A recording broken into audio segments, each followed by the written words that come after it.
Bonjour, cette vidéo va vous expliquer comment faire un bon sumaire avec MediSpring et vous expliquera à quoi sert un sumaire. Tout d'abord, il y a certains prérequis. Le médecin doit naturellement avoir un certificat IELTS et l'avoir importé dans MediSpring, et le médecin doit lui-même être inscrit au niveau du réseau de santé wallon bruxellois. Ensuite, lorsque vous ouvrez le dossier du patient, vous verrez que le patient a donné son consentement pour le partage des données. Souvent, ce consentement a déjà été établi lors d'une visite en hôpital. Ensuite, vous voyez que vous avez un lien thérapeutique avec ce patient. Si jamais une de ces deux icônes, consentement ou lien thérapeutique, était en gris ou en orange, il suffit de mettre la carte d'identité du patient dans le lecteur, attendre quelques secondes, ensuite cliquer par exemple sur le consentement. Vous lisez la phrase qui est signalée ici où le patient demande librement à s'inscrire sur les réseaux de santé. Le numéro de carte d'identité s'affiche directement dans la case adéquate et vous enregistrez le consentement. Même chose pour le lien thérapeutique. Le numéro de carte se place dans le champ et vous enregistrez le lien thérapeutique si celui-ci n'avait pas déjà été fait au préalable. Le lien thérapeutique, comme vous le voyez ici, a une durée de 15 mois. Que pouvons-nous trouver lors d'un envoi sumaire?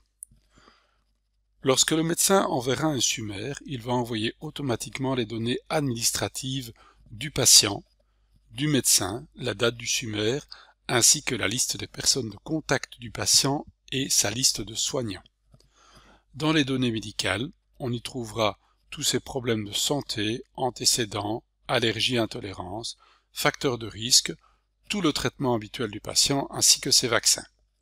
Ne seront jamais dans le sumaire toutes les notes de consultation personnelle du médecin, les prises de sang ainsi que les rapports des confrères. Vous vous demanderez, mais pourquoi donc envoyer un sumaire?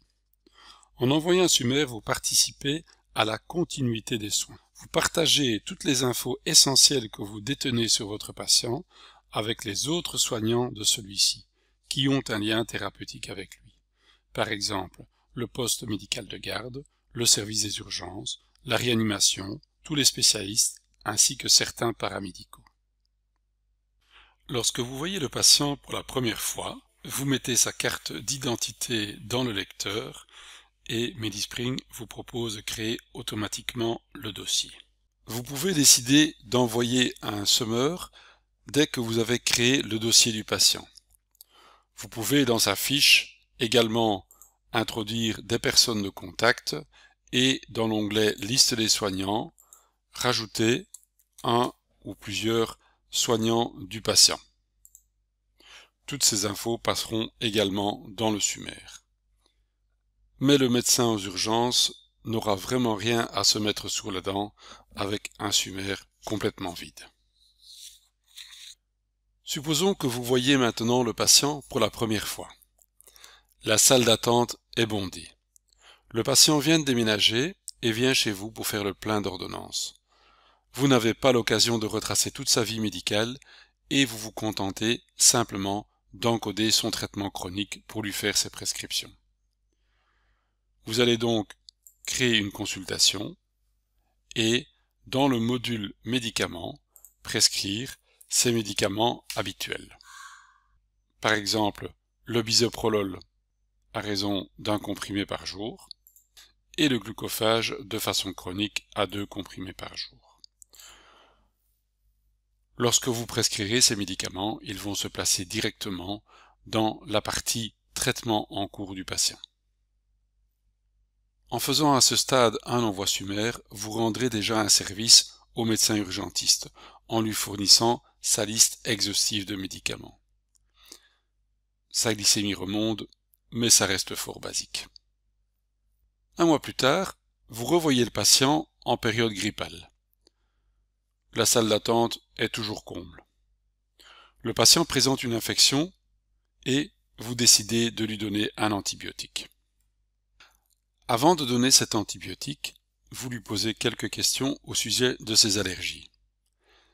Si le patient présente réellement une allergie à l'amoxicilline par exemple, vous allez cliquer sur le petit plus d'allergie et dans les classes ATC, retrouver l'amoxicilline. Vous cliquez sur Ajouter. C'est une info importante qui sera transférée dans le SUMER. Par contre, si après avoir interrogé le patient ne signale aucune allergie, vous pouvez également encoder, cette fois-ci en texte libre dans le champ Description, qu'il n'y a aucune allergie connue. Vous pouvez faire l'équivalent pour les intolérances. Ces données sont donc présentes lors de l'envoi du SUMER et cette fois-ci, les soignants commencent à avoir un repas presque complet. Vous verrez également, lorsqu'aucune donnée n'a été encodée dans le dossier du patient, cette info apparaît clairement dans le SUMER.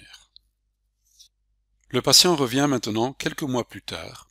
En période de solde, la salle d'attente est donc vide. Vous avez cette fois le loisir de compléter son dossier. Il faut naturellement une certaine rigueur. Lorsque vous complétez dans un module SOAP un diagnostic, ce diagnostic est par définition non relevant.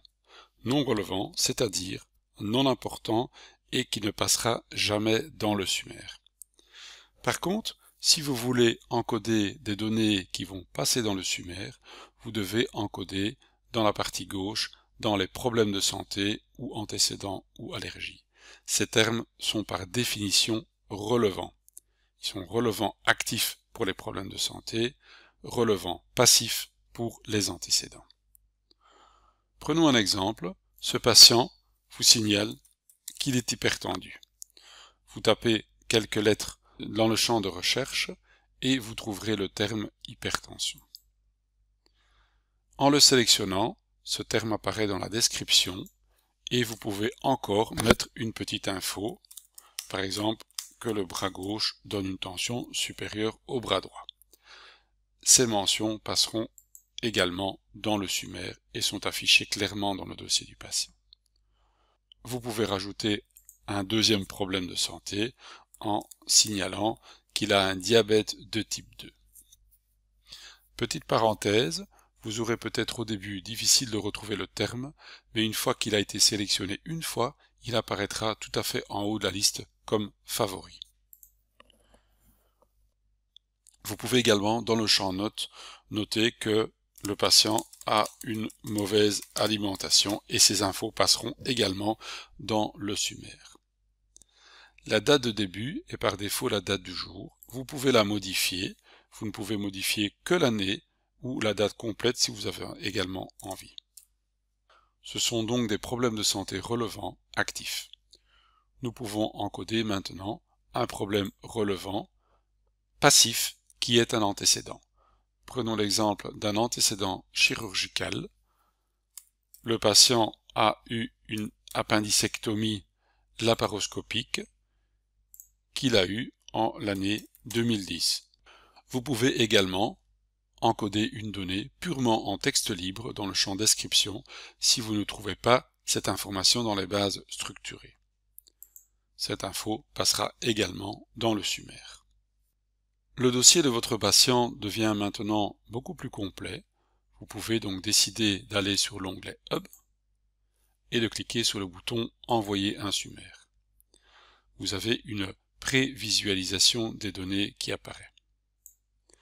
Vous pouvez cliquer sur Envoyer et le SUMER est envoyé directement sur les réseaux de santé wallons et bruxellois. Lorsque vous voulez envoyer un SUMER pour un patient, lors de la prévisualisation de celui-ci, le patient pourrait demander que certaines données de son dossier ne soient pas envoyées vers les réseaux de santé. Il suffit dès lors de décocher ces données et en envoyant le SUMER, ces données ne seront pas envoyées.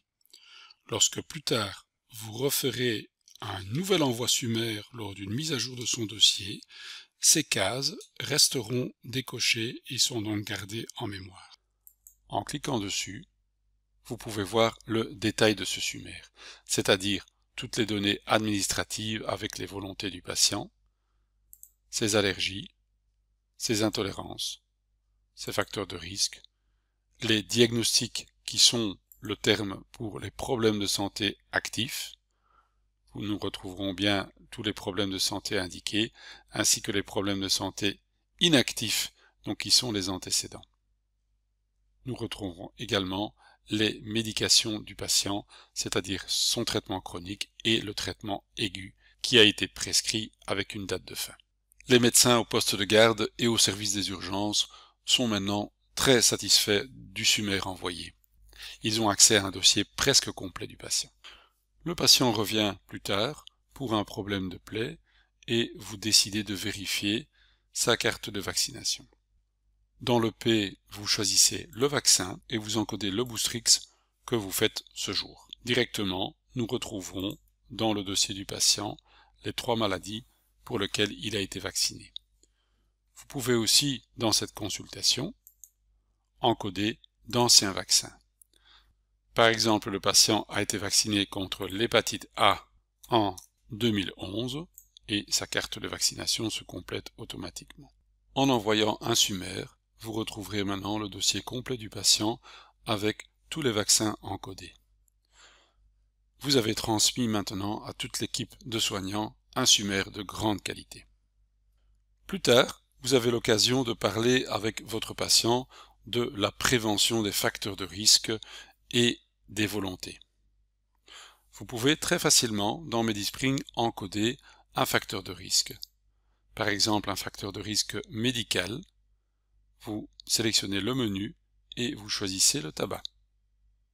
Vous pouvez mettre dans la note qu'il fume 20 cigarettes par jour. Vous validez, les codes sont mis automatiquement. Même chose pour la consommation d'alcool. Vous pouvez signaler que le patient prend 15 unités par semaine et vous validez.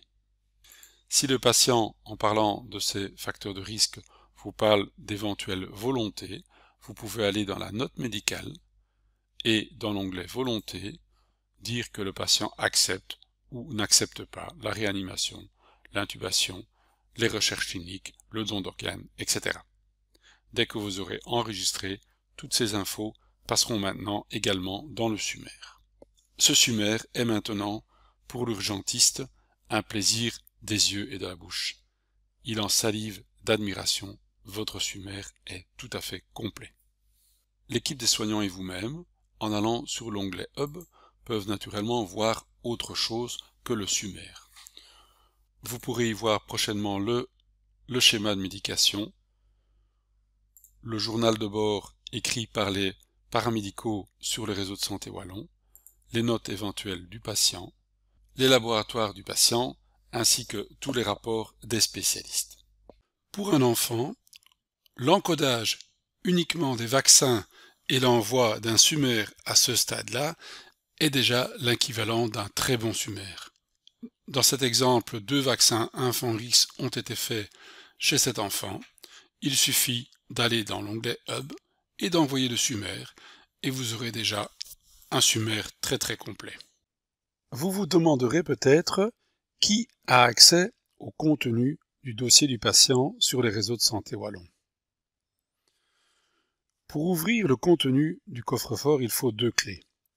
Le médecin a une clé qui est son certificat IELTS et sa propre inscription sur le réseau de santé wallon. Le patient a également une clé avec sa carte d'identité qu'il donne au médecin pour créer un lien thérapeutique d'une durée de 15 mois.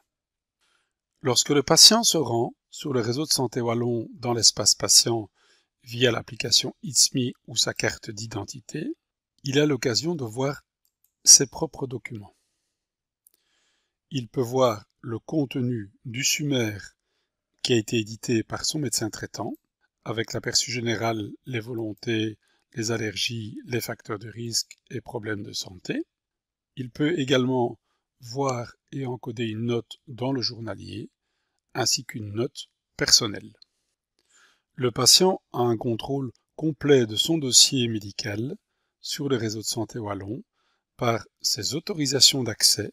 On peut y retrouver toutes les personnes qui ont un lien thérapeutique avec lui, ainsi que les personnes qui ont des liens d'exclusion. Le patient peut également voir dans l'onglet « Mon historique des accès » qui a accédé à son dossier, quel jour et à quelle heure. Il peut naturellement également supprimer son consentement. Lorsque le médecin se rend sur les réseaux de santé wallons dans son espace professionnel via ISMI ou sa carte d'identité, il peut naturellement voir le contenu des données du patient. Il peut également aller dans son profil et décider que la publication d'un sommaire ou d'un rapport ne sera accessible au patient qu'après un délai de 30 jours ou immédiatement. L'avantage de mettre un délai de 30 jours est de permettre au patient d'avoir contacté son médecin pour l'appréciation d'un résultat de spécialiste ou de laboratoire. Les paramédicaux comme les pharmaciens, les dentistes et les infirmiers ont également accès à ce sommaire, mais ne voient pas les volontés du patient, ni les problèmes de santé actuels, ni les antécédents du patient. Ce tableau vous montre que les sages-femmes ont un accès pratiquement complet, comme les médecins, au dossier du patient, et les autres paramédicaux n'ont qu'un accès limité. Nous voyons donc en conclusion que tous les documents placés sur le réseau de santé wallon sont accessibles pour les médecins et transférables dans Medispring directement, ce qui lui facilite grandement la vie. Et pour les patients, le réseau de santé wallon est synonyme de sécurité et de traçabilité. Le patient est donc également totalement maître de son dossier médical.